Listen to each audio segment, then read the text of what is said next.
Of course, welcome back to The Pulse here on Joy News. Now let's turn our attention to health. And 26 new cases of Mpox have been confirmed in Ghana, bringing the total number of recorded infections to 45 since the outbreak began. Now, the Ghana Health Service, in its update, has explained that the surge is due to enhanced surveillance, active contact tracing, and increased public awareness. Key elements the service says are helping to promptly identify and isolate infections within their communities. Now, let me bring you details of that statement that came from the Ghana Health Service on this matter. So, the confirmed cases, as you have it, 26 of Mpox confirmed cases in Ghana at the moment. And so the total is 45 since the outbreak here in Ghana, 45 cases in all. And fortunately for us, or the good news is that we are yet to record any death from Mpox. The recorded deaths, 0. So nobody, everybody, all the 45, some recovered, some going through treatment, but nobody has succumbed to the virus. Currently, as we speak, out of the 45 confirmed cases, only 2 people are on admission. And so that is the latest on Mpox. Cases as we have them in Ghana, we can talk more about. Now, let's talk about, let's stay in the health sector, because our interest is not to stay out of work, but to continue serving the people of Ghana. This is the call of the Bono Ahafo, chairperson of the Ghana Registered Nurses Midwives Association, Kingsley Osei Safo, to the government. Mr. Safo wants government to avert the escalation of the agitation leading to industrial action by signing and implementing the agreed conditions of service from July 2024. Precious Semebo. Welfare issues and build capacity to improve the quality of healthcare delivery. The celebration on the theme "Our Nurses and Midwives Are Future, Caring for Nurses and Midwives Strengthens Economies" also saw the remembrance of the work of Florence Nightingale with a candlelight procession. Bono Ahafo, chairperson of the Ghana Registered Nurses and Midwives Association, Kingsley Osei Safo, bemoaned the poor working conditions fueling agitations on low payment, accommodation, and lack of equipment and infrastructure, which he said negatively impacts healthcare services. One aspect is our remuneration. We realize that financially nurses struggle and we have to be going for loans to survive. If this one, stakeholders pay attention to it, we will be able to be financially stable, and that will help us to provide the best of nursing care. One area is about accommodation. We therefore call on stakeholders to make accommodations available to help the individual to be able to provide services as and when needed. He called on the government to implement the agreed conditions of service to avert industrial actions. These are documents that have already been discussed and agreed and signed. It is just left with implementation. And then because of that, leaders put up this roadmap that starts from 2nd, that is Monday, 2nd June. And 2nd and 3rd, we have to put on red bands. 4th to 8th, we have to withdraw OPD services, and then from 9th, we will withdraw all services. We want to call on our employer that our interest is not to stay away from work. We want to continue to serve the people of Ghana. And therefore, they should come in, call our leaders to table, and then complete this signing of the condition of service. I'm therefore taking this opportunity to call on the nurses and midwives within the Bono East and then the Ahafo regions that the Bono Ahafo GRNNA stands behind our leadership. Mrs. Christiana Esiankra, Regional Chief Nursing and Midwifery Officer, entreated government to prioritize the sector for efficient health care. I will entreat the Ministry of Health and the Ghana Health Service to adopt a multifaceted approach that will prioritize the well-being and empowerment of nurses and midwives by investing in education and training programs that will enhance leadership and innovation, as well as advocating for policies that will recognize the value and worth of nursing and midwifery services. Deserving nurses and midwives were awarded, with Senior Midwifery Officer Mary Champoma of St. Theresa's Catholic Hospital at Nkranza South named the overall best for 2025 in the Bono Ahafo region. Precious Semebo, Joy News, Sunyai. Well, meanwhile, the Ghana Registered Nurses and Midwives Association is rolling out the next phase of the strike, withdrawing all outpatient services across country beginning tomorrow. We are joined by the General Secretary of the Ghana Registered Nurses and Midwives Association, David Tinkran, to share more light on this matter. Mr. Tinkran, good afternoon. Welcome to the program. So, refresh our minds of those who are hearing you for the very first time. Why are you embarking on this action in the first place? All right. Good evening to your viewers. I don't want to belabor this point. I think it's something we've said copiously. The reason is very simple. We negotiated our condition of service. It was signed, sealed, and delivered, but it is not seeing implementation. And all what we are asking the Ministry of Finance to do is to approve the signed condition of service for implementation. The minister yesterday in a tweet on the official X page of the ministry says that he is operating an open door policy, meaning you should come, sit down and let them have a discussion instead of taking this hard line. Discussion on what? We've negotiated. I mean, our condition of service is not open for renegotiations. And that is perhaps what he's seeking to advance. Our case is very simple. We are saying that it's already been negotiated. All what he needs to do is to just approve for Controller Accountant General and the sector ministry to implement same. There is no need to go there and sit down and do what with it.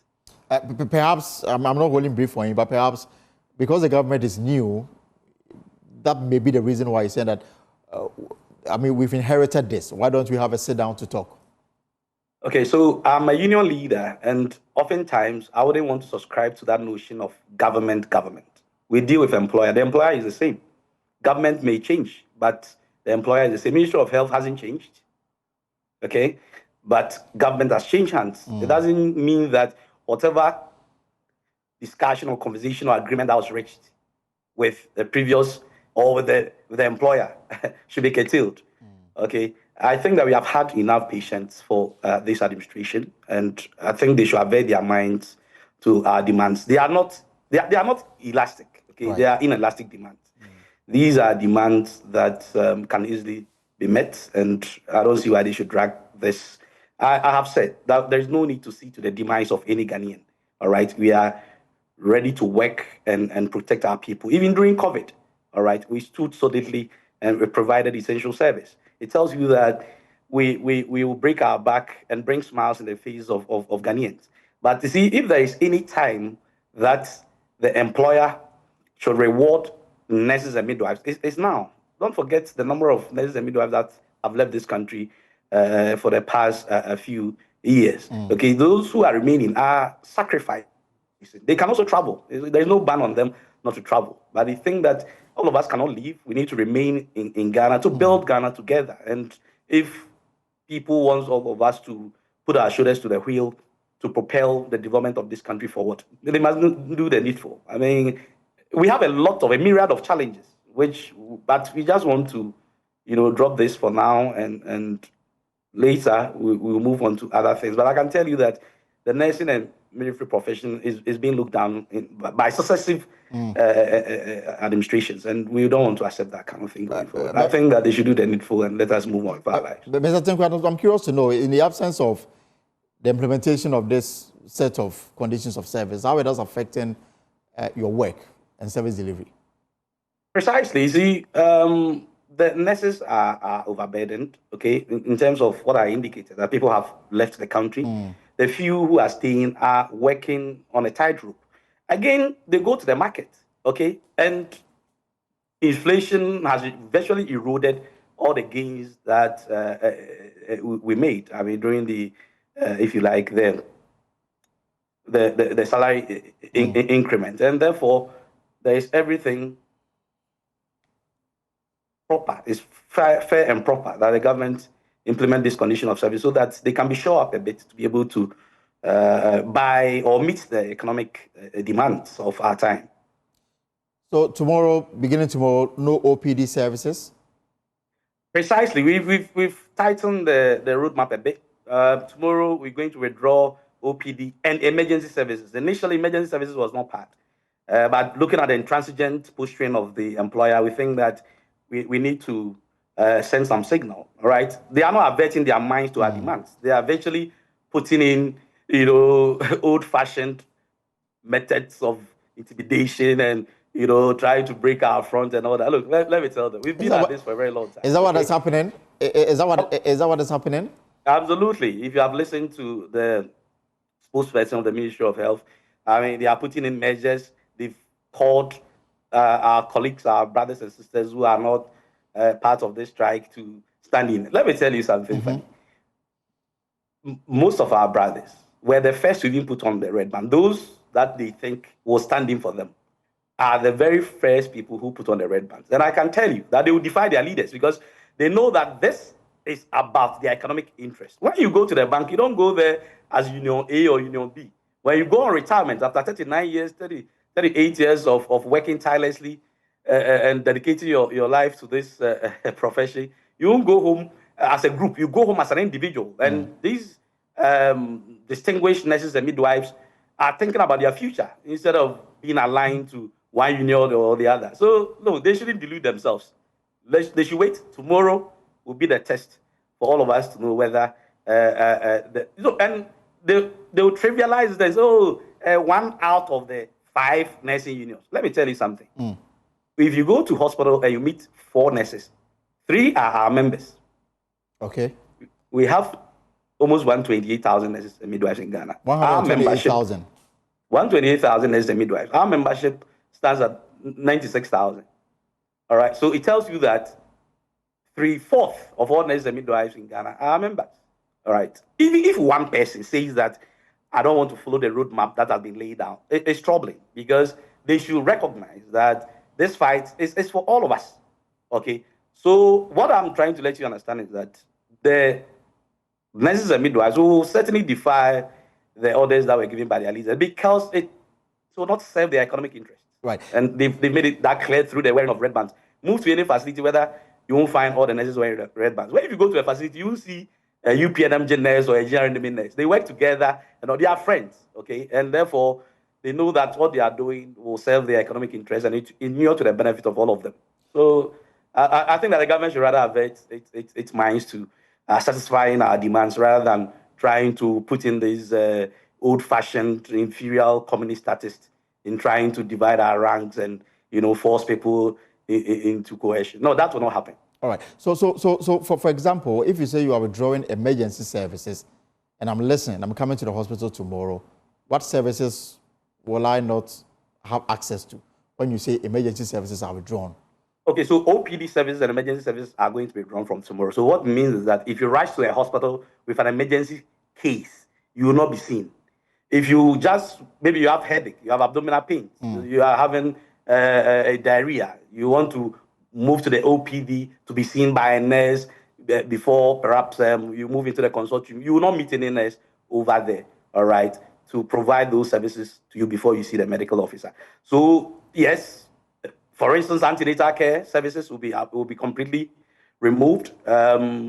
As I said, you go to hospital, you pick a card, you need to see a nurse to write your history before you are ushered into a consultation room. That type of services will not be given.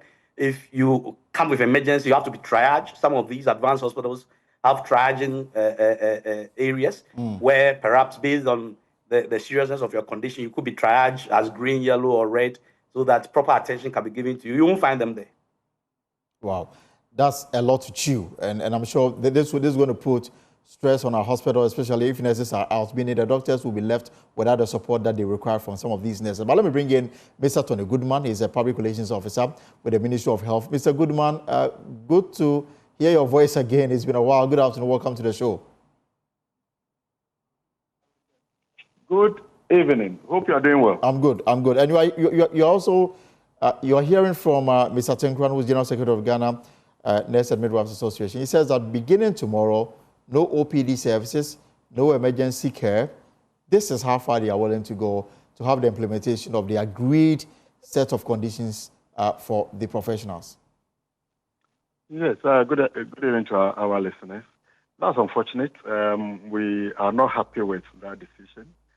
We have asked them to rescind that decision so that we can have some further discussion before whether or not they want to go, they take that decision. But they have decided to go. So we, as an institution, we cannot also sit aloof without doing anything. We've put in place some mitigating measures. We are not saying that is what would actually resolve the matter. We are not saying that measure we have taken is a solution to their problem. However, we believe that it's important for us to take care of the lives that may be lost at the end of the day. That is why we have put in place this measure. If they are mindful of the fact that their action would lead to loss of life, then they should come to the table and continue working. You have a minister who has not seen a document, who has not perused together with you a document, and say, well, let's have time. Give me some few months for me to look at this document together with my colleague at Ministry of Finance. I believe it's fair for you to just say, okay, I'm giving you this period, I'm giving you this day or that. Just to declare a strike on a minister who is in the office for barely 4 or 5 months. I'm not sure we are being fair. No, but they say that implement it. I mean, you inherited everything. And how many months more do you need before you get it implemented? Yes, we can say that we are implementing. However, we in the health sector are aware that we have about 90 professional bodies.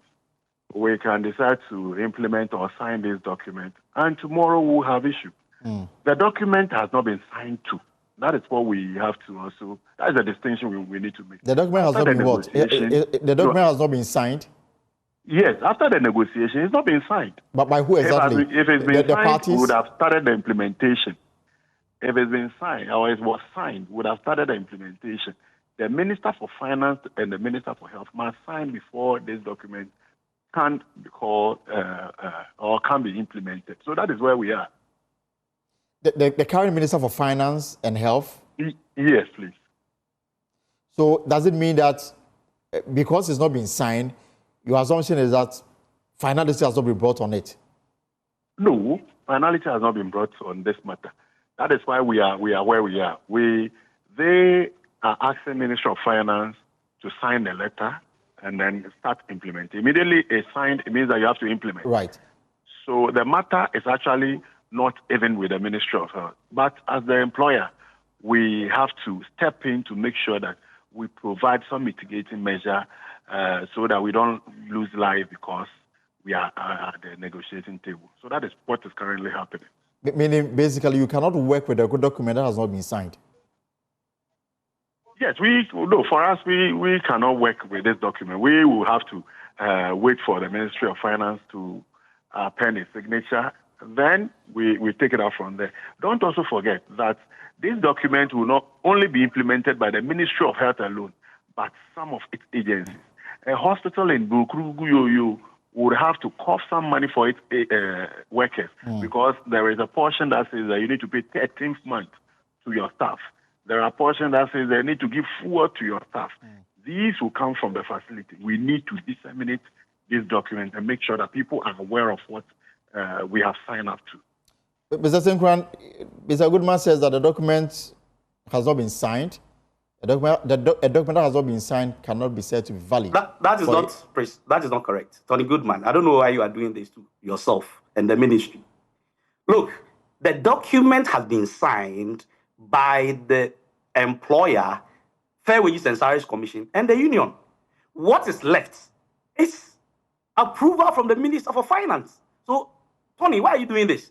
You and I met. So the 5 times that your release indicated that you met us, what document was the ministry meeting us on? If you tell me that the minister hasn't perused it up to today, you see the intransigent posturing that I'm talking to you about. Don't play politics and propaganda with the lives of Ghanaians, okay? The document was signed, sealed, and delivered. What it is left is for approval from the finance ministry.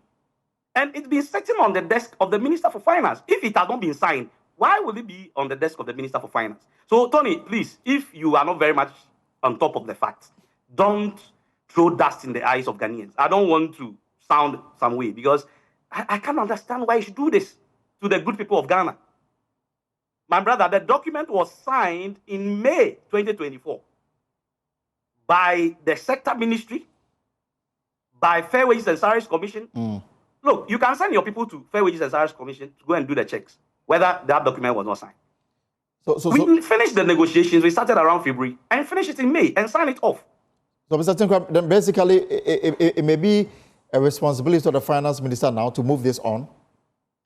Precisely. All what the finance minister needs to do is to approve it. Listen, recently, the finance minister approved that of the Senior Staff Association of the various universities. They had negotiated the thing, and then all what he needed to do was to approve it, and that is what we are asking for. So, Tony Goodman, I'm saying that you are not on top of the facts. The fact still remains that the document was signed, delivered in May 2023. All right. And all what is left is for the Ministry of Finance to approve it for implementation. So therefore, this is the stage. If you are not very much conversant with it, please don't throw dust in the eyes of Ghanaians. And that is why I think that you are doing propaganda with the lives of Ghanaians. Let us be careful. Let us be careful in this country. We have the mandate to govern. Let's do what is expected of us. I cannot take this. But Mr. Tinkra, you are very much aware. Mr. Tinkra, if the finance minister is yet to act on it, I mean, isn't the health minister right when he says that give me a month or two for me to fix this? They couldn't even give us timelines. And that is troubling because when we go there, all the 5 sittings that we had, we were asking for timelines. And they cannot even tell you that, oh, give me 1 month, give me 2 weeks. My brother, they are not prepared to sign the document or, if you like, approve the document. They are just dilly-dally with that. And you see, they are triumphing in the fact that maybe some of the groups are saying no. I'm saying that their members are not in tandem with their decision. And you'll be surprised. So you should wait.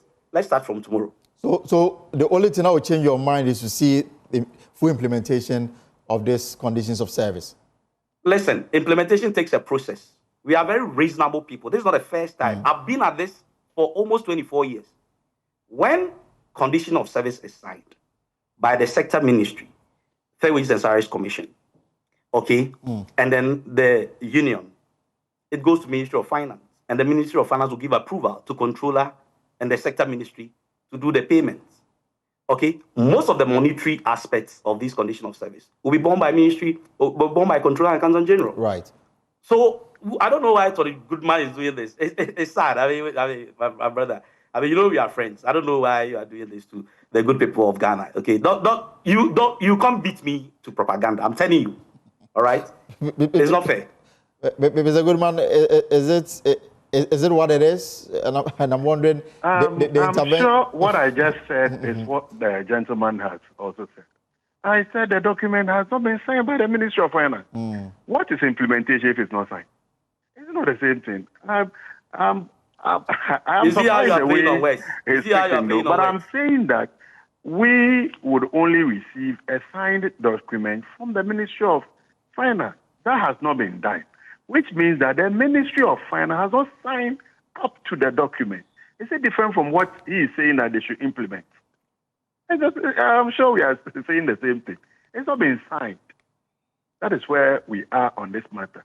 And we're only asking them to go back to work while we follow through this document for them.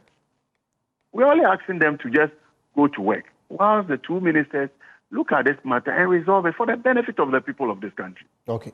But my final question to Mr. Goodman, so in the event that the OPD services are withdrawn together with emergency services, what is the ministry's plan of action to address the